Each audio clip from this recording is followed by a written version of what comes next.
Aqua friends, welcome to my channel. Today I have a very beautiful, inspiring autumn light painting that we're going to do. We're going to do this by working on a soap piece of paper, just lifting this up to show you. It's quite saturated. Just taking a piece of paper towel to get rid of the excess moisture, and then we're going to get right to it using some beautiful autumn colors.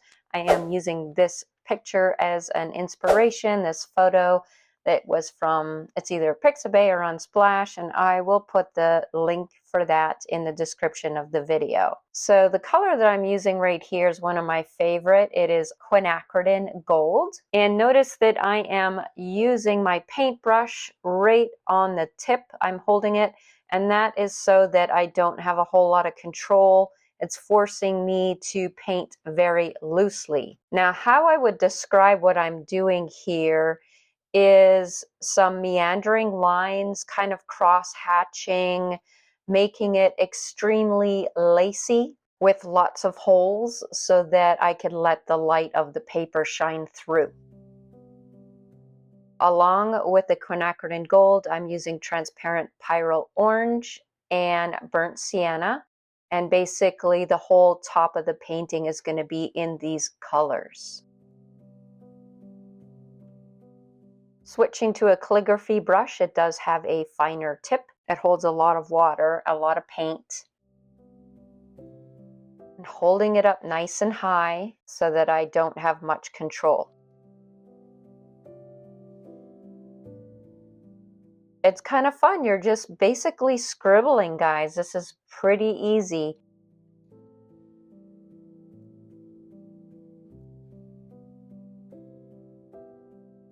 Going into the foreground of this autumn picture, I'm just drawing a few grasses.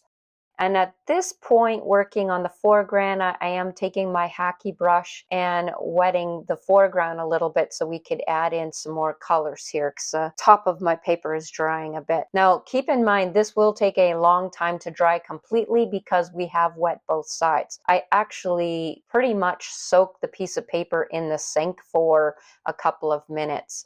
So another beautiful color I'm bringing in the mix here is quinacridone red that I'm kind of mixing with all those oranges. And it's just giving me this beautiful coral color. To portray light in the foreground, you'll notice I switch from doing solid strokes and up and down strokes to circular strokes. There is some light effects in the front of this painting, and I like to portray that with more of circular strokes with my paintbrush. So it's kind of a combo. There are some light and dark areas. And to really hone in on the values of what you're trying to paint, squint your eyes, you'll see where all the darks are. I am bringing in some sepia and transparent brown in order to get these darker tones. So I'm squinting, I'm looking at my reference photo, and I do have to add in some sort of contrast because it's all quite light right now. And believe me, it's like I feel like I'm ruining the painting when I try to value correct something and add in those darker colors. It's always very scary.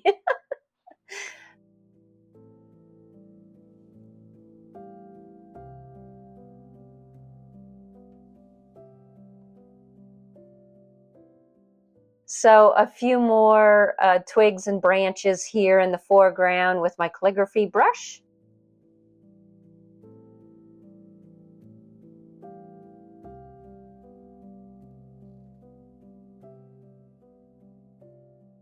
So basically, this is pretty much a one-layer painting. We are going to let it dry completely and do a couple more things, but I'm pretty happy with the way it's turning out already, and it's quite beautiful by itself without having to do too much else to it.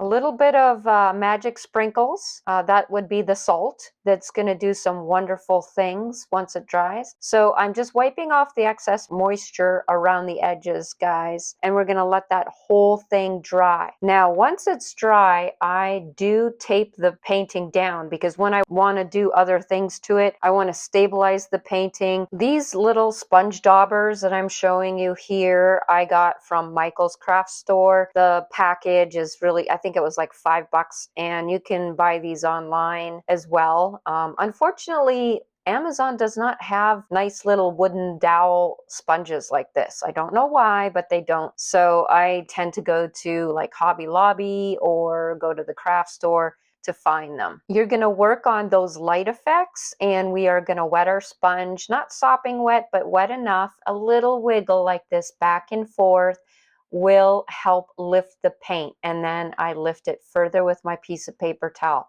So I always keep rinsing the sponge dauber and tapping it off on my piece of paper towel so it's not saturated, and then wiggle it on the paper, dab it with your paper towel, and you'll get some very pretty light effects.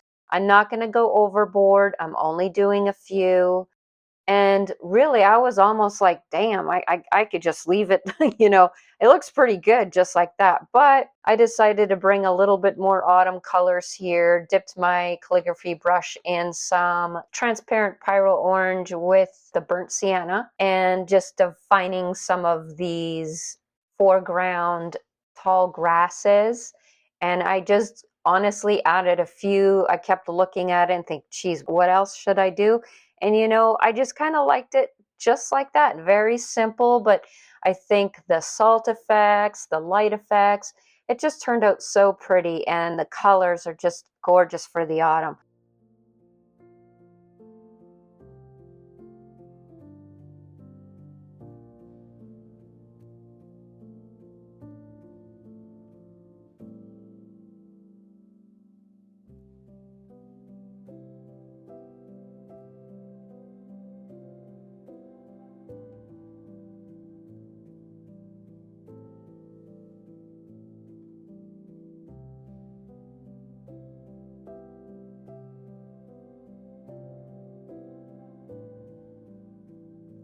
So I hope you guys give this a try. Thanks for watching, and I'll see you next time.